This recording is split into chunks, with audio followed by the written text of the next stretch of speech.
Hello मेरे प्यारे बच्चों, क्या हाल चाल। बढ़िया साहब। तो कैसे हो मेरे बब्बर शेर और शेरनियों। उम्मीद है आप सभी एकदम मस्त होंगे, स्वस्थ होंगे और बेहतर तरीके से तैयारी कर रहे होंगे।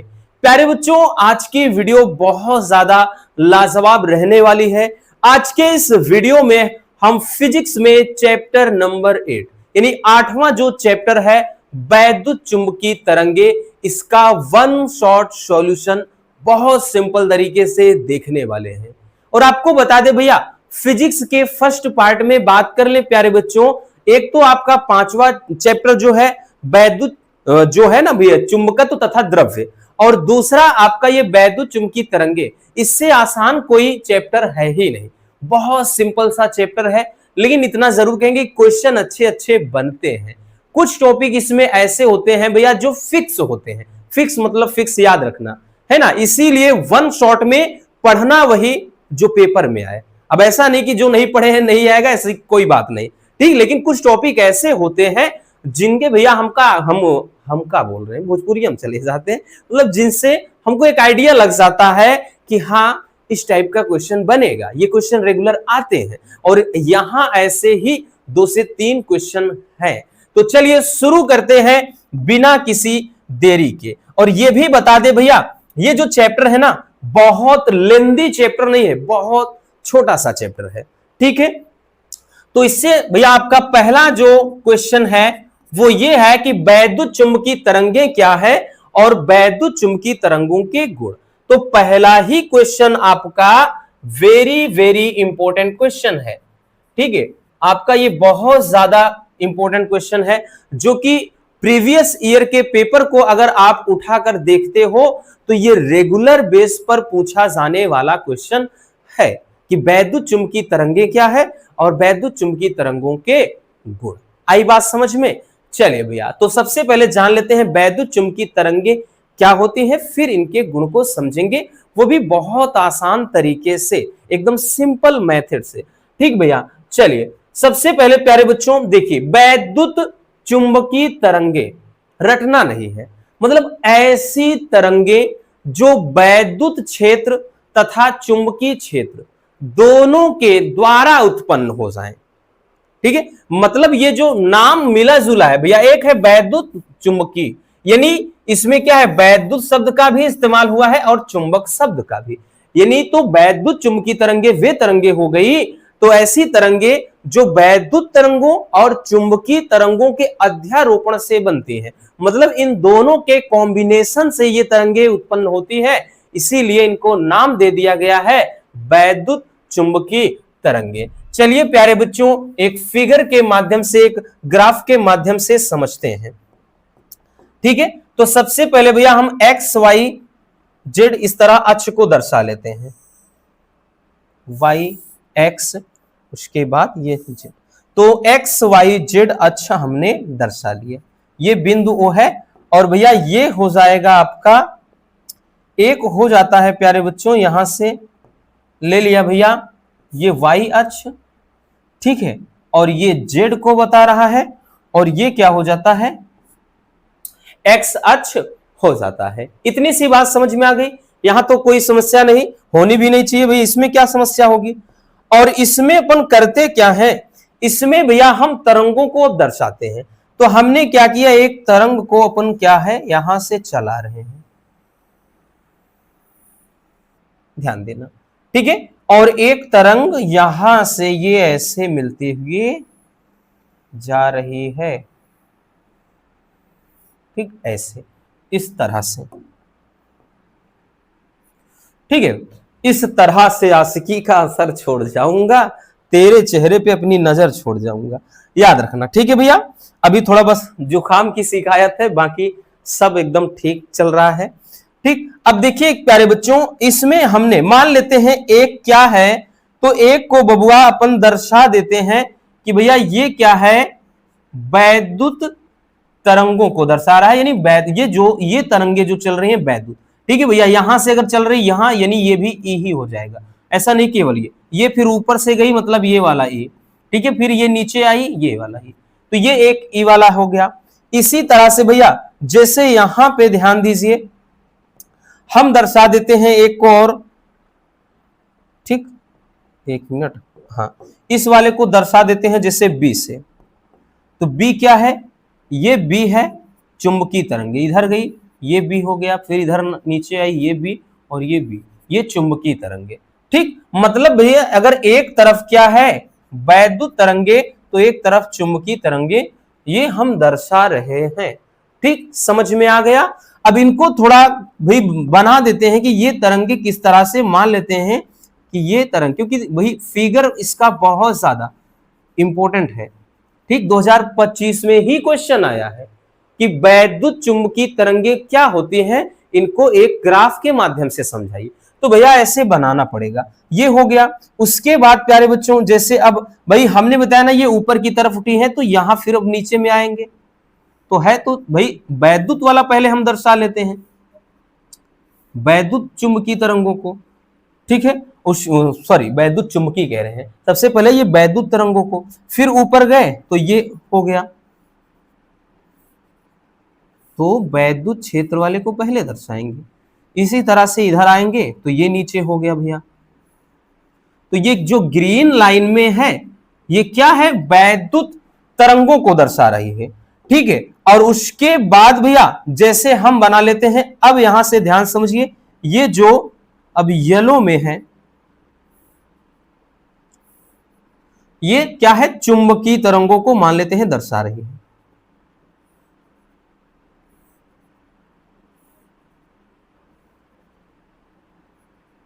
ये चुंबकीय तरंगों, इससे आपको एक वेव की तरह दिखाई पड़ रहा है भैया। इससे क्या हो जाएगा बच्चों, आपको थोड़ा समझने में आसानी हो जाएगी भैया।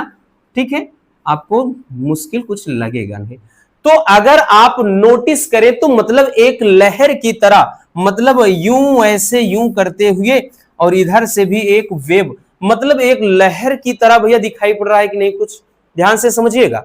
यही बस आपको देखना है भाई, ये आपका मेन लाइन हो जाएगा ये वाला, और इसमें आप देखिए तो जो इसमें ये भैया तरंगे हैं, ये वेव क्या है, किस तरह से, भाई ग्रीन वाला हमने बताया ये वैद्युत तरंगों को बता रहा है, और जो ये येलो वाला है ये चुंबकीय तरंगों को बता रहा है। तो आपको ज्यादा दिमाग नहीं लगाना, बस फिगर अच्छे से बनाना है और ये चीज समझना है। तो यहां पर अगर देखें तो एक तरफ वैद्युत तरंगे आगे बढ़ रही हैं, ठीक है, और भैया दूसरी तरफ क्या है प्यारे बच्चों, दूसरी तरफ ये एक और तरंग निकल रही है जिसको अपन चुंबकीय तरंग नाम दे देते हैं। तो यहां पे वैद्युत चुंबकीय तरंगों में अब क्या है कि वैद्युत तरंग तथा चुंबकीय तरंग के ज्यावक्र के अध्यारोपण से, अध्यारोपण का मतलब जब ये एक दूसरे को ओवरलैपिंग करती हैं, बोले तो मिलती हैं, ठीक है, अध्यारोपित होती हैं यानी मिल जाती हैं। तो भैया देखिए ये दोनों तरंगे क्या आपस में मिल रही हैं, तो वही कह रहा है कि जब वैद्युत तरंगे और चुंबकीय तरंगे दोनों के भैया ये जब आगे दोनों निकलती हैं, आप ऐसा भी लिख सकते हैं कि जब वैद्युत तरंगे तथा चुंबकीय तरंगे क्या है आगे की तरफ बढ़ती हैं और अध्यारोपित होती हैं यानी मिलती हैं, तो इनके अध्यारोपण से जो तरंग बच्चों प्राप्त होती है या जो तरंग बनती है, जैसा कि ये एक अलग भाई एक नई तरंग बन गई कि नहीं, ठीक है, जो कि एक लहर की तरह दिख रही है आपको, तो वो जो तरंग प्राप्त होती है उसी को वैद्युत चुंबकीय तरंग कहा जाता है। तो आई बात समझ में, सीधी सी बात है भैया, बहुत ज्यादा दिमाग लगाने की जरूरत नहीं है, ना तो एक्स्ट्रा इसमें कुछ सोचना है। ठीक, हमने कहा ना हमारा भी टारगेट है बोर्ड एग्जाम, हमको उसके बारे में सोचना है, वहां क्वेश्चन कैसा किया जाएगा हमको फोकस वो चीज करना है। तो ये तो हो गया वैद्युत चुंबकीय तरंग।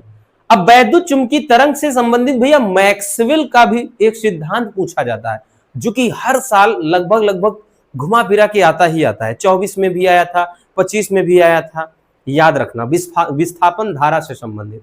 तो ये तो हो गया भैया वैद्युत चुंबकीय तरंगे। और भैया चलिए देख लेते हैं इनके गुण को। तो पहले इसको स्क्रीनशॉट कर लीजिए भैया।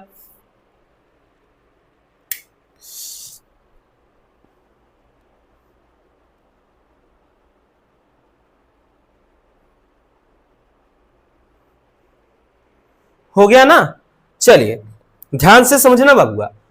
आगे देखते हैं वैद्युत चुंबकीय तरंगों के गुण। इसी के बारे में बात कर रहे थे।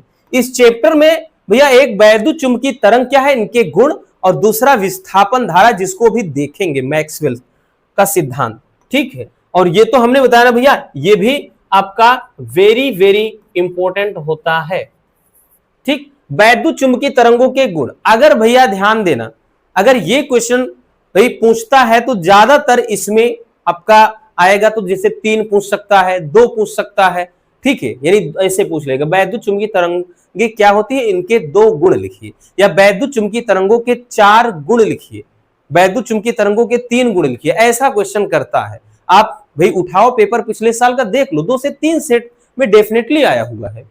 तो वैद्युत चुंबकीय तरंगों के गुण में सबसे पहला कि जो वैद्युत चुंबकीय तरंग होती है भैया, इसका वेग प्रकाश के वेग के बराबर होता है।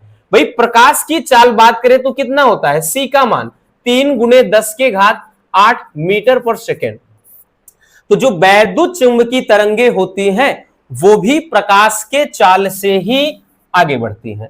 मतलब भैया वैद्युत चुंबकीय तरंगों की चाल प्रकाश की चाल के बराबर होती है।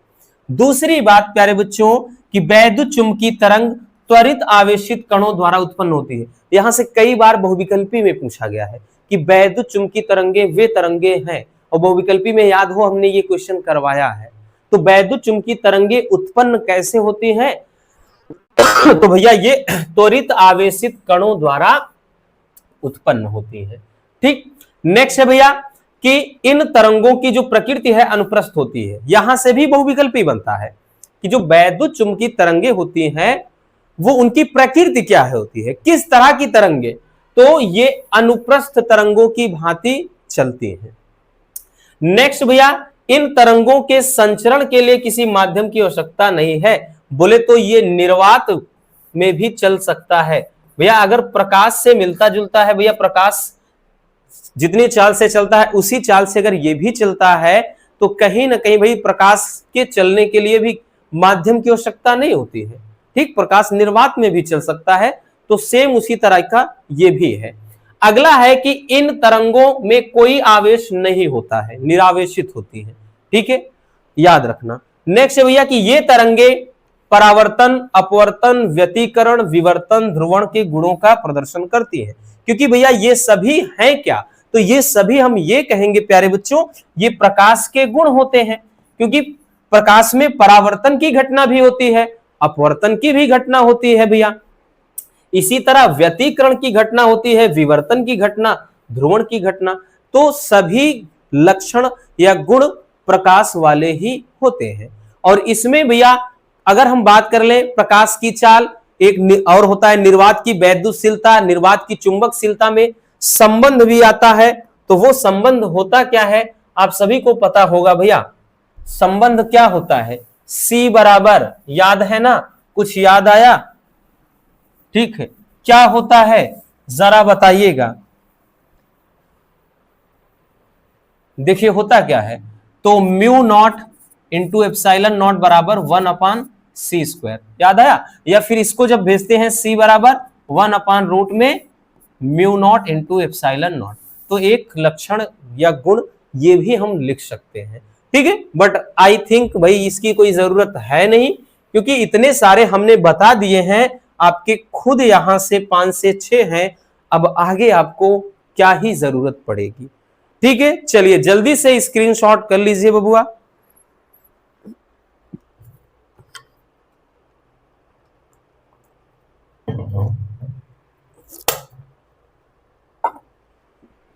हो गया, चलिए आगे चलते हैं भैया। अगला क्वेश्चन, इसी क्वेश्चन के बारे में हम बात कर रहे थे, यही वो क्वेश्चन है जो बड़ा ही जानदार, शानदार, दमदार, ठीक है, क्वेश्चन है, वेरी वेरी इंपॉर्टेंट क्वेश्चन है। और भाई जितनी बार भी मैराथन क्लास लाते हैं या वन शॉट क्लास लाते हैं, आपको बताते हैं कि ये क्वेश्चन बहुत इंपॉर्टेंट है। चलिए देख लेते हैं कि भैया क्वेश्चन कह रहा है कि मैक्सवेल की विस्थापन धारा की व्याख्या कीजिए तथा इसका समीकरण भी लिखना है, और इसके एवं चालन धारा के बीच कलांतर कितना होता है ये भी क्वेश्चन किया जाता है। अगर आप 2024 का पेपर उठाओ तब भी विस्थापन धारा के बारे में क्वेश्चन आया है, और 2025 के पेपर में भी ये क्वेश्चन पूछा गया है, याद रखना। इसीलिए बोल रहे हैं ये क्वेश्चन बहुत लाजवाब क्वेश्चन है। ठीक है, चलिए देखते हैं भैया मैक्सवेल की विस्थापन धारा क्या होती है। तो ध्यान देना, इसमें कुछ रटने की जरूरत है नहीं। जो कुछ अभी आपने वैद्युत चुंबकीय तरंगों के बारे में पढ़ा वही इसमें विस्थापन धारा के अंतर्गत होती है।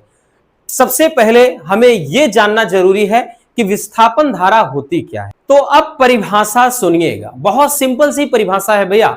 यहां पर इतना लंबा देखकर कंफ्यूज ना होना, क्योंकि ये इतना लंबा पूछने का कारण होगा 3 नंबर। मतलब अगर मैक्सवेल की विस्थापन धारा का भैया पूरा व्याख्या करने को पूछेगा तो 3 नंबर, नहीं तो केवल और केवल अगर केवल विस्थापन धारा के लिए पूछेगा तो 1 नंबर का। बट यहां पे भैया हमने बताया ना कि ये व्याख्यात्मक प्रश्न है, व्याख्या ही समझना है, बाकी कुछ नहीं है। तो परिभाषा एकदम सरल शब्दों में सुनिए कि निर्वात वायु अथवा किसी परावैद्युत माध्यम में परिवर्ती वैद्युत फ्लक्स के कारण, या यूं कह ले कि वैद्युत क्षेत्र में परिवर्तन के कारण जो धारा उत्पन्न होती है उसी को कहते हैं विस्थापन धारा। आई बात समझ में? फिर से सुनिएगा, हमने ये बताया कि वायु, निर्वात अथवा परावैद्युत माध्यम में वैद्युत फ्लक्स में परिवर्तन के कारण या फिर वैद्युत क्षेत्र में परिवर्तन, यानी वैद्युत फ्लक्स में परिवर्तन कह सकते हैं या वैद्युत क्षेत्र में परिवर्तन, दोनों में आप कोई एक वर्ड यूज कर सकते हो। में परिवर्तन के कारण जो धारा उत्पन्न होती है उसी धारा को कहते हैं क्या? विस्थापन धारा। इसको I सफिक्स D से दर्शाया जाता है। समझ में आ गया भैया?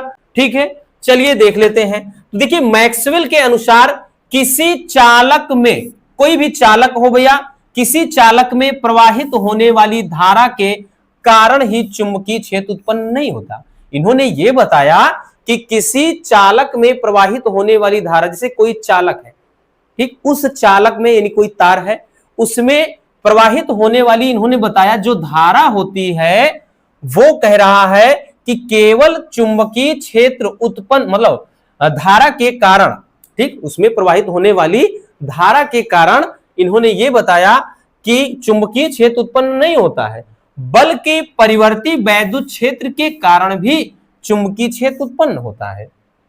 आई बात समझ में? समझने का प्रयास करिए, इसमें है कुछ नहीं, क्योंकि भाई व्याख्या करना है, मतलब आपको थोड़ा डिटेल्स में समझाना है कि मैक्सवेल ने यह कहा कि किसी चालक में प्रवाहित होने वाली धारा के कारण ही चुंबकीय क्षेत्र उत्पन्न नहीं होता है। क्योंकि अभी तक सभी यही जानते हैं कि भैया जब किसी तार में धारा प्रवाहित करते हैं तो उसके कारण भाई चुंबकीय क्षेत्र उत्पन्न हो जाता है, ठीक है, वैद्युत क्षेत्र उत्पन्न हो जाता है। तो यहां पर इन्होंने ये बताया कि चालक में प्रवाहित होने वाली धारा के कारण ही चुंबकीय क्षेत्र नहीं उत्पन्न होता, बल्कि वैद्युत क्षेत्र के कारण भी क्या होता है? चुंबकीय क्षेत्र उत्पन्न हो जाता है। इस प्रकार परिवर्ती वैद्युत क्षेत्र उस धारा के समतुल्य है जिसका प्रवाह तभी तक होता है जब तक कि वैद्युत क्षेत्र में परिवर्तन होता है। मतलब वैद्युत क्षेत्र में अगर परिवर्तन होना बंद हो गया तो धारा का प्रवाह भी बंद हो जाएगा, तथा यह धारा उसी प्रकार चुंबकीय प्रभाव उत्पन्न करती है जिस प्रकार चालक में प्रवाहित होने वाली चालन धारा, ठीक। अतः किसी परावैद्युत माध्यम में इस प्रकार उत्पन्न धारा को ही क्या कहते हैं? विस्थापन धारा कहते हैं। और इस अभिधारणा के आधार पर एम्पियर के नियम में भी संशोधन किया गया। अब एम्पियर के नियम में क्या संशोधन किया आगे देखते हैं। उससे पहले विस्थापन धारा के लिए जो फार्मूला होता है भैया वो हो जाता है I सफिक्स D, यानी इसको ऐसे लिख सकते हैं, ध्यान देना भैया, ये I सफिक्स D है बराबर ये म्यू नॉट इंटू ये यहां पे डी फाई ई होगा अपान dt, ठीक है। ये हो जाएगा भैया फार्मूला, यही हो जाता है विस्थापन धारा के बराबर सूत्र। अभी विस्थापन धारा, इसके लिए भैया हम व्यंजक भी निकालेंगे, ठीक है। अभी इसका हम डेरिवेशन भी करेंगे, कहां से आया वो चीज निकालेंगे। तो याद रखना भैया ये क्वेश्चन भी बड़ा ही प्यारा सा क्वेश्चन है। चलिए बबुआ स्क्रीनशॉट जल्दी से कर लीजिए क्योंकि भाई इसमें रटने की जरूरत है नहीं, पहले ही बता चुके हैं आपको कि ये वाला जो क्वेश्चन है ये एक व्याख्यात्मक प्रश्न है, इसको बस समझना है, ठीक, लेकिन इंपॉर्टेंट है इतना जरूर कहेंगे। स्क्रीनशॉट कर लीजिए।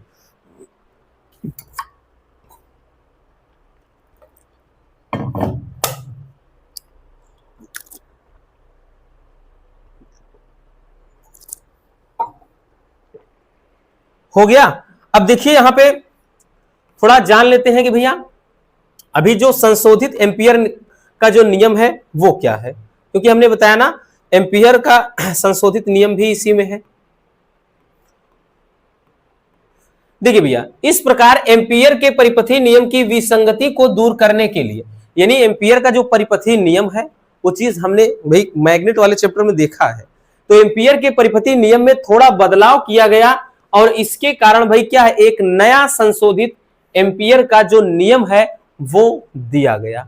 उसके अनुसार होता क्या है कि B vector B into DL, इसका जो यानी क्या होता है चुंबकीय क्षेत्र का रेखीय समाकलन वो बराबर mu naught I C plus I D, ये इसके बराबर हो जाता है। अब एक चीज ध्यान देना भैया, यहां पे ध्यान देना, आई सफिक्स सी ये क्या है और आई सफिक्स डी क्या है, ठीक है। तो अगर इसकी बात कर लें तो ये इसको बोलते हैं चालन धारा, क्या कहेंगे भैया, चालन धारा, और इसको कहेंगे प्यारे बच्चों, इसको बोलेंगे विस्थापन धारा। क्या कहेंगे, विस्थापन धारा, विस्थापन धारा, याद रखना। और शुरू में अगर आपको याद हो एक क्वेश्चन आपसे किया गया था कि भैया विस्थापन धारा और चालन धारा के बीच में कलांतर कितना होता है, तो प्यारे बच्चों विस्थापन धारा और चालन धारा के बीच जो कलांतर होता है वो 90 डिग्री बोले तो π/2 होता है, ठीक है, π/2 होता है, याद रखना। तो ये संशोधित एम्पियर नियम का भी फार्मूला पूछा जाता है, ठीक। चलिए अब इसके बाद हम इसका डेरिवेशन देखेंगे विस्थापन धारा का, और उसके बाद इस चैप्टर के सबसे लाजवाब टॉपिक्स को देखेंगे जहां से 100 में 100% क्वेश्चन किए जाते हैं। तो पहले स्क्रीनशॉट कर लीजिए।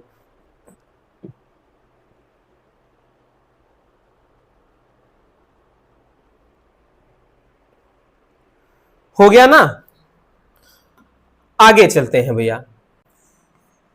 चलिए अब हम देखते हैं भैया इस चैप्टर के एक और बेहद लाजवाब टॉपिक को, जो कि बड़ा ही आसान है, ठीक, डेरिवेशन है, लेकिन इतना जरूर है कि एग्जाम में रेगुलर पूछा जाने वाला क्वेश्चन है। तो भैया विस्थापन धारा क्या है, ये चीज बच्चों हमने पहले ही बता चुकी, भाई आपको बताया है कि निर्वात वायु अथवा परावैद्युत माध्यम में वैद्युत फ्लक्स में परिवर्तन के कारण, वैद्युत फ्लक्स में, ठीक है, किसमें, delta phi upon delta T, जो कि वैद्युत फ्लक्स में परिवर्तन, या अब D phi upon D T लिखा जाता है, में परिवर्तन के कारण, या यूं कह सकते हैं कि वैद्युत, सीधा कह सकते हैं कि वैद्युत क्षेत्र में परिवर्तन के कारण उत्पन्न होती है क्या, धारा, है ना, कुछ और मत समझ लेना कि मतलब निर्वात वायु अथवा परावैद्युत माध्यम में हमने बताया कि वैद्युत फ्लक्स में परिवर्तन के कारण, या फिर यूं कह ले वैद्युत क्षेत्र में परिवर्तन के कारण जो धारा उत्पन्न हो उसी को कहते हैं विस्थापन धारा। अब इसके लिए क्या फार्मूला होता है, चलिए फार्मूले को प्राप्त करते हैं। तो भैया हमने संधारित्र वाले चैप्टर में आपको बताया था, फिगर के माध्यम से समझते हैं। तो सबसे पहले भैया समांतर प्लेट संधारित्र की दो प्लेटें ले लेते हैं,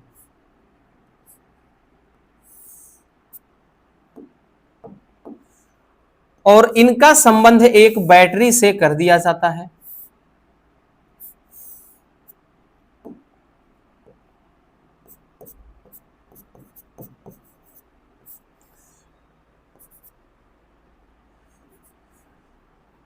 अब एक चीज ध्यान देना, भाई जब क्या होता है, संधारित्र की प्लेटों को आवेशित किया जाता है, मतलब किसी सोर्स से जोड़ देते हैं, तो होता क्या है कि ये जो प्लेटें हैं आवेशित हो जाती हैं, यानी चार्ज हो जाती हैं।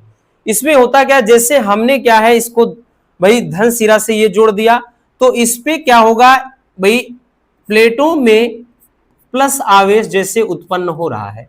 अब एक चीज ध्यान देना बच्चों, प्रेरण घटना के कारण होगा क्या भैया, इसमें विपरीत प्रकार का आवेश उत्पन्न हो जाएगा। ठीक है, प्रेरण से नहीं मतलब है, हालांकि यहां इतना ध्यान देना कि जितना आवेश इस प्लेट पर उत्पन्न हो रहा है, उतना ही आवेश विपरीत मात्रा में क्या होगा, इस दूसरे वाले प्लेट के भीतरी परत में उत्पन्न हो जाएगा। ठीक है, समाप्त। फिर उसके बाद जो आवेश होता है वो क्या है, भू संपर्कित कर दिया जाता है, वो बाहर निकल जाएगा। तो इस फिगर में आपने एक चीज और पढ़ा था कि प्लेट के निकट का वैद्युत क्षेत्र कितना होता है। तो सबसे पहले भैया हम लिखेंगे प्लेट के निकट वैद्युत क्षेत्र की तीव्रता। तो भैया प्लेट के निकट वैद्युत क्षेत्र की जो तीव्रता होती है बच्चों, वो E बराबर क्या हो जाती है, सिग्मा अपान एप्सिलॉन नॉट। याद आया कुछ, याद करो वो दिन, सिग्मा अपान एप्सिलॉन नॉट। अब चूंकि एक चीज ध्यान देना भैया, यहां पे सिग्मा बराबर भी कुछ होता है, Q अपान A होता है। ठीक है, चूंकि याद रखना, क्योंकि भैया क्या होता है, सिग्मा है क्या, आवेश पृष्ठ घनत्व है। तो किसी भाई मतलब किसी क्षेत्रफल के मतलब कोई प्रति एकांक क्षेत्रफल है, किसी प्रति एकांक क्षेत्रफल पर वितरित आवेश की मात्रा को ही क्या कहते हैं, आवेश का पृष्ठ घनत्व कहते हैं।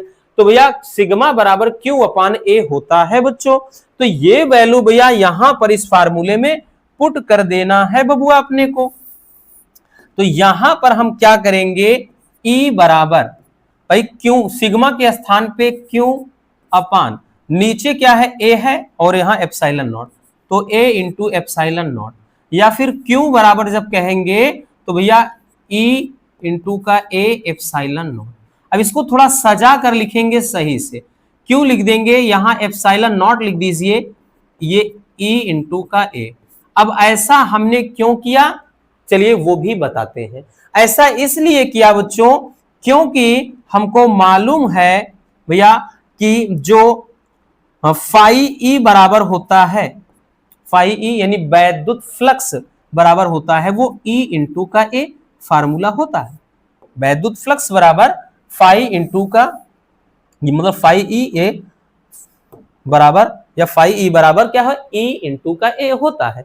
तो ये वैल्यू यहां पर जब रख देंगे तो क्या हो जाएगा, तो ये हो जाएगा Q बराबर हो जाएगा एप्सिलॉन नॉट इंटू का भैया केवल डी फाई, क्या बोल रहे हैं, डी फाई कह रहे हैं, यानी केवल फाई ई, क्योंकि भैया इस पूरे के स्थान पे अपने को फाई ई लिख देना है।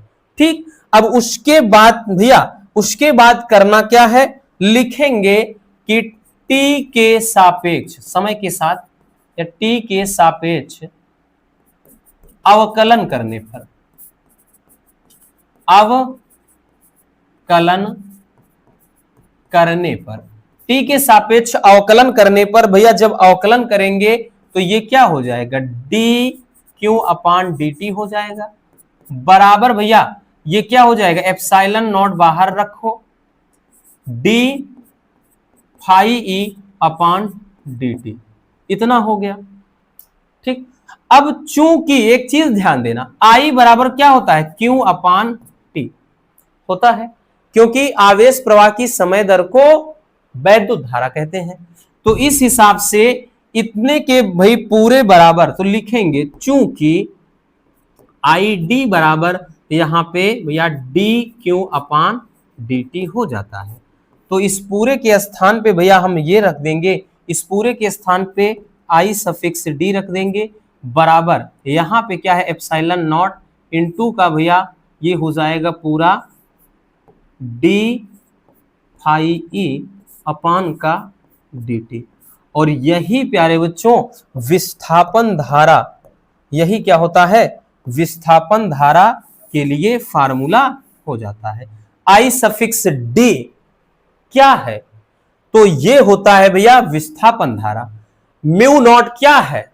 तो इसे बोलते हैं, ठीक है, यहां पे लिख दे रहे हैं भैया, या क्या लिखें, आई सफिक्स डी विस्थापन धारा, एप्सिलॉन नॉट निर्वात की वैद्युतशीलता, और उसके बाद D phi E upon D T का मतलब क्या है? वैद्युत फ्लक्स में परिवर्तन है। क्या है बच्चों? वैद्युत फ्लक्स में परिवर्तन। तो यही क्या हो जाएगा भैया? फार्मूला हो जाता है ना आसान? बहुत सिंपल है और बहुत ज्यादा डिफिकल्ट है नहीं। और ये चीज भैया हमने हमेशा से, जितनी बार भी हम क्लास लाते हैं और आपको अच्छे से समझाते हैं, तो इसलिए टेंशन लेने की जरूरत है नहीं। स्क्रीनशॉट कर लीजिए बबुआ।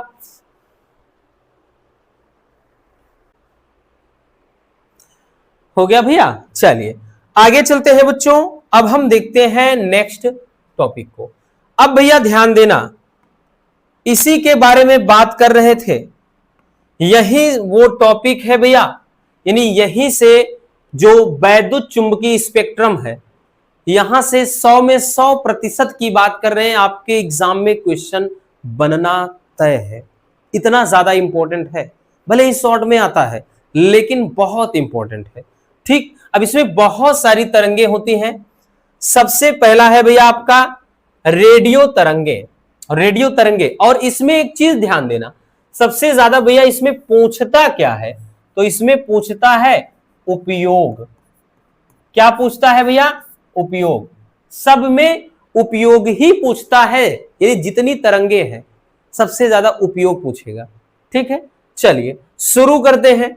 सबसे पहला है कि रेडियो तरंगे। तो पहले देखिए फ्रीक्वेंसी वगैरह भी जानना जरूरी है कि रेडियो तरंगे, क्योंकि भैया इसमें बहुत ज्यादा मेहनत लगी है। भले ही लगेगा कि हाँ बस छोटा छोटा है, लेकिन कहते हैं ना कि इंपॉर्टेंट टॉपिक को छांटना, उसमें काम की जो चीजें हैं निकालना, उसको एक सिस्टमेटिक ढंग से रखना, ये बहुत सरदर्द वाली चीजें होती है। और उसमें भी भाई फ्री में क्लासेस, इतनी अच्छी क्लासेस आपको मिल रही हैं, तबीयत खराब होने के बाद भी, तो आपका भी फर्ज होता है कि भाई मेहनत करिए, अच्छे से तैयारी करिए। बुरा लगता है दिल से भाई, अगर हम आपको दिल से सच बताएं, देखें तो बच्चे मतलब ऐसे मजे में पढ़े जा रहे हैं, कोई मतलब ही नहीं है। अगर यही हम भी 2-4 हजार का सोचते हैं उनसे पैसा ले, तब तो लगता है अरे यार पैसा ले रहे हैं, ये कर रहे हैं, वो कर रहे हैं, लेकिन कभी इसके बारे में सोचा तक नहीं। फिर भी आप लोग कंजूसी करते हो।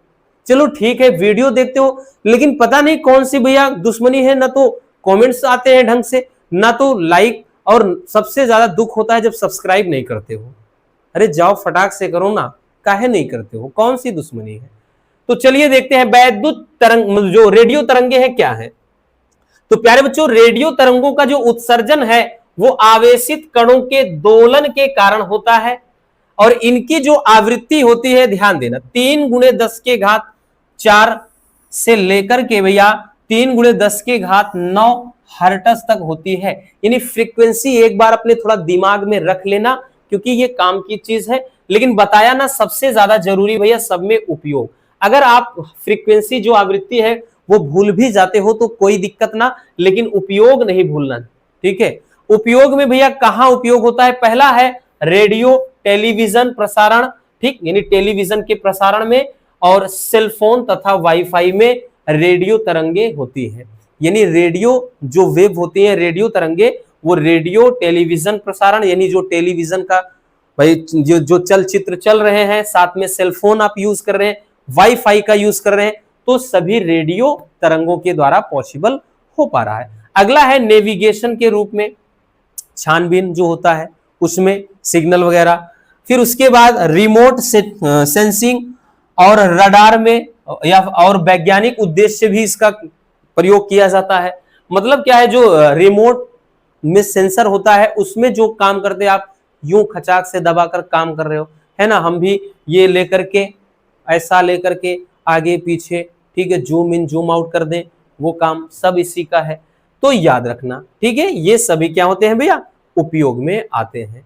इसीलिए बोल रहे हैं कि एकदम मजे में स्क्रीनशॉट करते चलिए, बहुत सिंपल तरीके से लिखा है। आगे देखते हैं प्यारे बच्चों, अगला है सूक्ष्म तरंगे या माइक्रो तरंगे, यानी माइक्रोवेव क्या होता है। तो तरंग भाई, जो सूक्ष्म तरंगे होती है, इन तरंगों का उत्सर्जन निर्वाण नलियों में नालियों नहीं होगा, नलियों के द्वारा होता है और इनकी फ्रीक्वेंसी 1 गीगाहर्ट्ज से लेकर के भैया 300 गीगाहर्ट्ज तक होती है। ठीक है, इतना याद रखना, 1 गीगाहर्ट्ज से लेकर 300 गीगाहर्ट्ज तक। लेकिन बताया ना, सबसे ज्यादा जरूरी जो है वो है उपयोग।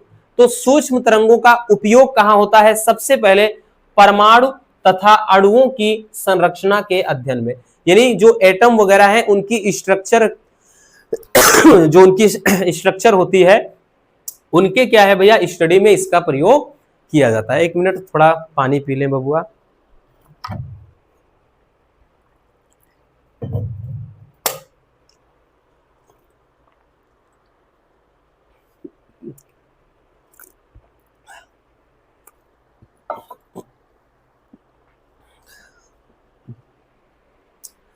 हो गया?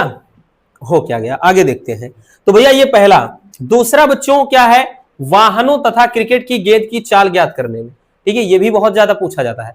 देखिए भैया, जो हम कैसे जानते हैं भाई, जब आप वाहन लेकर निकलते हो, मोटरसाइकिल लेकर निकलते हो, या जो क्रिकेट आप देखते होंगे, ठीक है, जरूर देखते होंगे, तो क्रिकेट में दिखा दिया जाता है कि हाँ इसकी स्पीड 140 किमी पर हावर्स है, या देगा भैया हाँ कि 100 किमी पर हावर्स की स्पीड से चल रही। बुमराह इतना भयानक गेंदबाजी कर रहे हैं, इतनी खतरनाक यॉर्कर डाल रहे हैं, इतनी स्पीड से जा रही है, या इतना स्लो डाल रहे हैं। तो मतलब जो भाई कैसे पता चलता है, कैसे? तो ये क्रिकेट की जो गेंद वगैरह है, ठीक, उनकी जो स्पीड पता चलती है कहीं। देखिए, क्योंकि पूरा जो मैदान होता है, पूरे मैदान में ही पूरा इलेक्ट्रॉनिक सिस्टम बिछे होते हैं। जैसे स्टंप के पास ही माइक होता है, कुछ बोलना है फटाक से बोल दे, कैच कर लेता है। वहीं पर भी पूरा का पूरा आप देखिए, जब देखते हैं तो कैसे पता चल जाता है कि हाँ गुगली डाल दी है, कैसे गेंद कितने एंगल से टर्न हो रही, कितना, क्योंकि टेक्नोलॉजी इतनी ज्यादा एडवांस है, सब कुछ पॉसिबल इसी के द्वारा हो रहा है। और गेंद कितने स्पीड से जा रही है, तो ये सब कुछ जो खेल मैदान पर होता है, तो ये सब डिवाइस के जरिए होता है। तो भैया वाहन जो होते हैं, वाहन में भी जो चक्के वगैरह से में उसमें उनका कनेक्शन जाकर के मेन जगह से पावर सप्लाई से कर दिया जाता है, जिससे पता चलता है। देखिए फ्यूल टैंक में भी होता है, फ्यूल पता चल जाता है कि भाई फ्यूल है कितना, ठीक है, तभी तो, नहीं तो पता ही ना चले कि डीजल पेट्रोल कितना बचा हुआ है, आदमी हमेशा फंसा रहे रास्ते में। तो ये सारी चीजें क्या है, सूक्ष्म तरंगों के द्वारा पॉसिबल है। अगला, विमान संचालन तथा रडार में। तो विमान के संचालन में भी ठीक जो हमने डायरेक्शन वगैरह होता है उसमें भी इसका उपयोग किया जाता है। डायरेक्शन का मतलब ऐसा नहीं कि दिशा बताने के लिए, क्योंकि वो तो भैया हमेशा कंपास सुई होती है, ठीक, जो कि चुंबकीय सुई है, वो हमेशा नॉर्थ साउथ इंडिकेट करती है, यानी उसमें जो सिग्नल वगैरह की बात कर रहे हैं उसमें सूक्ष्म तरंगों का प्रयोग होता है। चलिए आगे देखते हैं। अगला है अवरक्त तरंगे। देखिए अवरक्त तरंगे क्या है? अवरक्त तरंगे तप्त, तत्व लिखा है, तप्त होगा, रेड हॉट जिसको बोलते हैं, तप्त वस्तु अथवा अणुओं से के विकिरण के रूप में उत्पन्न होती है, और इनकी जो आवृत्ति होती है 6 × 10⁻10 हर्ट्ज से 4 × 10⁻, भैया 14 हर्ट्ज तक होती है। ठीक है, हमने बताया ना बबुआ, परेशान नहीं रहना, फ्रीक्वेंसी याद है तब भी ठीक, नहीं याद है तब भी कोई दिक्कत वाली बात नहीं है, बट उपयोग नहीं मिस होना चाहिए। अब अवरक्त तरंगों का उपयोग क्या होता है? इसका उपयोग क्या है? सबसे पहला, चिकित्सा के क्षेत्र में, यानी मेडिकल फील्ड में इसका प्रयोग किया जाता है अवरक्त तरंगों का। दूसरा है पौधशालाओं को गर्म रखने के लिए इसका प्रयोग करते हैं। तीसरा है मौसम की भविष्यवाणी, ठीक है, जो बैरोमीटर में भैया ध्यान देना, जो ऊपर नीचे दाब होता रहता है वो कहीं ना कहीं मौसम की जानकारी देता है, और धुंध में स्पष्ट देखने में, इन सभी में अवरक्त जो तरंगे होती हैं इनका प्रयोग किया जाता है।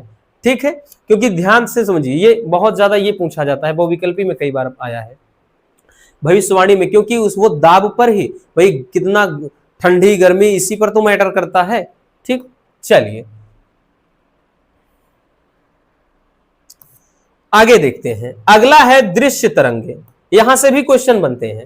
दृश्य तरंगे, अब देखिए दृश्य तरंगे क्या होती है, नाम ही है भैया दृश्य तरंगे, मतलब ऐसी तरंगे जिनको देखा जा सके। तो दृश्य तरंगे वे तरंगे हैं जिन्हें आंखों द्वारा देखा जा सकता है।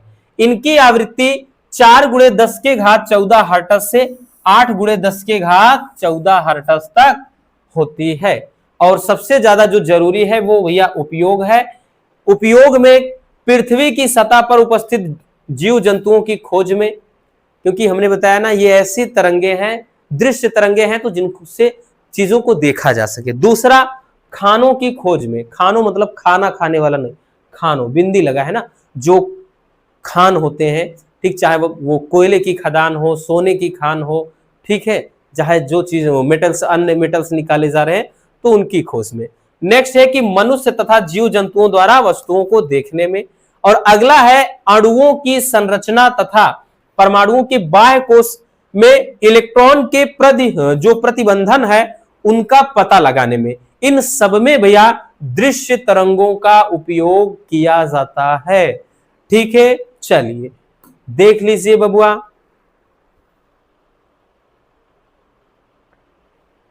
हो गया ना, आगे देखते हैं। अगला है पराबैंगनी तरंगे, ये भी मोस्ट इंपोर्टेंट है, यहां से क्वेश्चन कई बार आया है भैया। पराबैंगनी तरंगे, पराबैंगनी किरणें होती क्या है? ठीक, जो सूर्य से चलने वाली किरणें होती हैं, अल्ट्रा वायलेट रेस, उन्हीं को पराबैंगनी तरंगे कहते हैं। हालांकि ये बहुत ज्यादा घातक भी हो रही हैं, क्योंकि धीरे धीरे जो ओजोन परत है उसका क्षय हो रहा है। ओजोन गैस भाई धीरे धीरे जो ओजोन परत है ना वो क्षय हो रही, किसके कारण? पॉल्यूशन के कारण। तो इससे क्या है, जो अल्ट्रा वायलेट रेज है वो पृथ्वी पर सीधे पड़ रही है, और सीधे पड़ेंगी जब उनके संपर्क में कोई जीव जंतु आएगा तो वो क्या है भाई, त्वचा संबंधी समस्याओं से प्रभावित हो सकता है, यानी कैंसर वगैरह का शिकार हो सकता है, या फिर और कोई समस्या हो सकती है।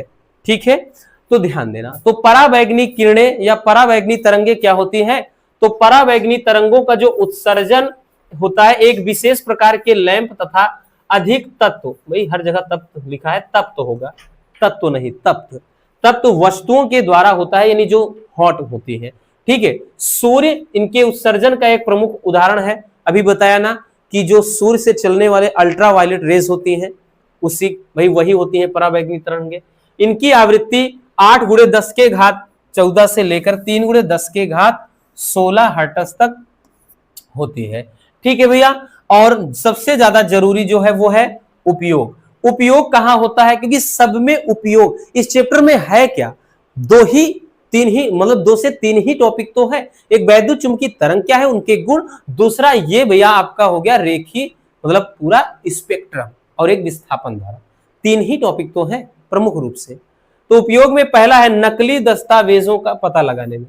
आपने देखा होगा, अब भाई आपके ही एग्जाम की बात कर लें, बोर्ड एग्जाम की, यूपी बोर्ड में ही देख लें या अदर बोर्ड में भी ये सब सिस्टम हो गया है कि जो अब मार्कशीट वगैरह बनती है तो उसमें एक स्कैनर की तरह होता है, एक चमकता रहता है। पहले ऐसा सिस्टम नहीं था मार्कशीट में, बाकी तो हर जगह ये चलता है। तो उससे ये पता चल जाता है कि इससे भैया क्या है, स्कैन कराने से पता चल जाता है कि हाँ ये दस्तावेज असली है कि नकली है। तो ये एक लोगो की तरह होता है, जो सूर्य में इधर उधर करोगे तो हरा नीला कई रंग में इसे दिखाई पड़ता है। ये चीज आप समझ गए होंगे। तो नकली दस्तावेज का पता लगाने में। दूसरा, चोरों से सुरक्षा में अलार्म के रूप में। ठीक है, मतलब जो घर में बेल लगवाते हैं, बेल नहीं बेल, घंटी, तो घंटी में भाई उससे क्या है, अलार्म, वो भी एक सेंसर पर आधारित होता है कि जैसे ही होगा तुरंत फटाक से अलार्म बजने लगेगा। अणुओं की संरचना ज्ञात करने में, और नेक्स्ट जीवाणुओं को नष्ट करने में भी पराबैंगनी किरणों का उपयोग होता है। स्क्रीनशॉट कर लीजिए। और यहां याद रखना भैया, तप तो होगा बच्चों, तत्व तो नहीं।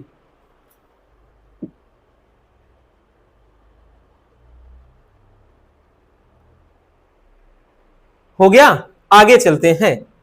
अगला है भैया एक्स किरणें। एक्स किरणें क्या होती हैं? देखिए एक्स किरणें क्या है। एक्स किरणें एक्स-रे नली से उत्पन्न होती हैं, यानी जो एक्स-रे नली होती है, ठीक है, जो एक्स-रे नली होती है भैया इनसे उत्पन्न होती है।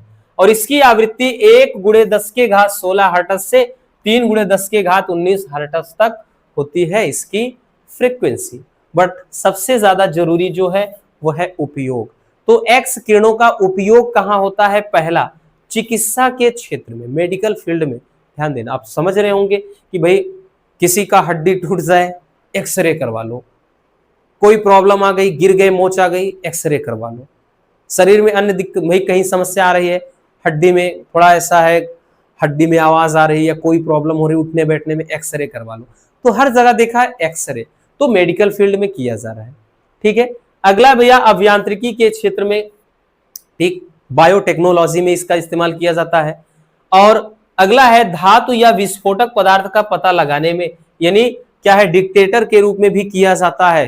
भाई जैसे हो ना, वो हमेशा अनाउंसमेंट होता भी रहता है, चाहे वो एयरपोर्ट हो या फिर भाई रेलवे स्टेशन, बस अड्डा हो गया, होता है ना कि किसी भी लावारिस वस्तु को ना छुए, उसमें कोई विस्फोटक पदार्थ हो सकता है, कोई लावारिस वस्तु जैसे बैग हो गया, कोई पॉलीथीन है या कोई अन्य चीजें लपेट कर रखी हैं, तो वो चीजें, ठीक है, तो उन सबका पता लगाने के लिए देखा होगा एक डिटेक्टर लेके आते हैं, जो सुरक्षा कर्मी होते हैं, डिटेक्ट करते हैं पूरा, और जब पता चल जाता है कुछ नहीं है तो हाँ सब कुछ सेफ है, क्लियर है। तो ये सारी चीजें एक्सरे के द्वारा ही पॉसिबल हो पाती हैं। ठीक है भैया, चलिए जल्दी से इसको भी देख लीजिए बबुआ। आगे देखते हैं गामा किरणें, और इतना जरूर कहेंगे भैया, बहुत सिंपल तरीके से समझाया है रसगुल्लो, इसलिए इसका आप जो नोट्स है बनाते चलना, क्योंकि वन शॉट केवल वन शॉट ही नहीं है, ये एक टैबलेट है, आपके सारी बीमारी को दूर करने का टैबलेट है, एक रामबाण है। ठीक है, जिसको ये ब्रह्मास्त्र है छोड़ दिया तो समझ लो एग्जाम आपका बहुत अच्छा जाएगा। इसीलिए ऐसा नहीं कि बस देखो बगल हो जाए, नहीं, इसको नोट्स बनाते चलना है, लिखते चलना है, नहीं तो आप देख लीजिए कहीं आपको ऐसा आसान मिलेगा नहीं। तो गामा किरणें क्या होती हैं भैया? गामा किरणें परमाणु के नाभिक से उत्पन्न होने वाली किरणें होती हैं। ठीक है, परमाणु के नाभिक से, क्योंकि भैया ठीक आपने देखा होगा, अभी तो हालांकि वहां पहुंचे ही नहीं, बात नहीं करेंगे, सेकंड में जब परमाणु वगैरह पढ़ाएंगे तो वहां बताएंगे। बस इतना ध्यान दो, परमाणु के नाभिक से उत्पन्न होने वाली किरणें हैं, इनकी जो भेदन क्षमता है वो बहुत अधिक, यानी जो गामा किरण की भेदन क्षमता है वो बहुत अधिक होती है। ठीक, ये मोटी से मोटी लेयर को भी, धातु की लेयर को भी भेद सकती है। इसकी जो आवृत्ति 3×10⁸ से 5×10⁻25 हर्ट्ज तक होती है। ठीक है, इतनी आवृत्ति है, लेकिन जरूरत है सबसे ज्यादा उपयोग की। तो भैया उपयोग में क्या होगा? तो उपयोग में सबसे पहला नाभिकीय अभिक्रियाएं उत्पन्न करने में, ठीक, जो नाभिकीय अभिक्रियाएं होती हैं, ठीक है ना, जैसे उसमें क्या है, नाभिकीय विखंडन है, नाभिकीय संलयन है, इन सब में। अगला है कैंसर तथा ट्यूमर के इलाज में गामा किरणों का उपयोग यहाँ पे भी किया जाता है। ठीक है, नेक्स्ट परमाणु की संरचना ज्ञात करने में, और अगला है जीवाणुओं को नष्ट करने में। देखिए सब में भैया 2 से 3 तो हर हाल में आपको याद रखने ही है, 2 याद रखो, लेकिन 3 रख लेते हो और भी अच्छी बात है, बट ज्यादातर अभी तक देखने को जब भी मिला है भैया 2 ही देखने को मिला है। ठीक है ना, चलिए पहले इतना स्क्रीनशॉट कर लीजिए। हो गया, तो बस आज के इस वीडियो में इतना ही। ठीक, इस चैप्टर के जितने इंपॉर्टेंट टॉपिक हो सकते थे हमने उनको सबको देख रखा। बाकी न्यूमेरिकल की टेंशन तो छोड़ देना, क्योंकि न्यूमेरिकल का अलग से वन शॉट चलेगा, इसी में खिचड़ी नहीं करना। बहुविकल्पी का अलग चल रहा है, तो हम सब चीजों को एक अलग अलग तरीके से कैटेगरी में लेकर चलेंगे, इससे हमारा माइंड भी चीजों को बहुत आसानी से कैप्चर कर लेगा। ठीक है, तो आई होप ये वीडियो आपके लिए काफी ज्यादा हेल्पफुल रही होगी। अगर वीडियो पसंद आई हो मेरे प्यारे रसगुल्लों तो एक लाइक जरूर कर देना, और नए हैं तो चैनल को सब्सक्राइब जरूर कर लीजिए, ताकि ऐसे मजेदार टॉपिक आप तक रेगुलर पहुंचते रहें। Love you, bye bye, take care. और हाँ, एक प्यारा सा कमेंट बॉक्स में छोड़कर जाना।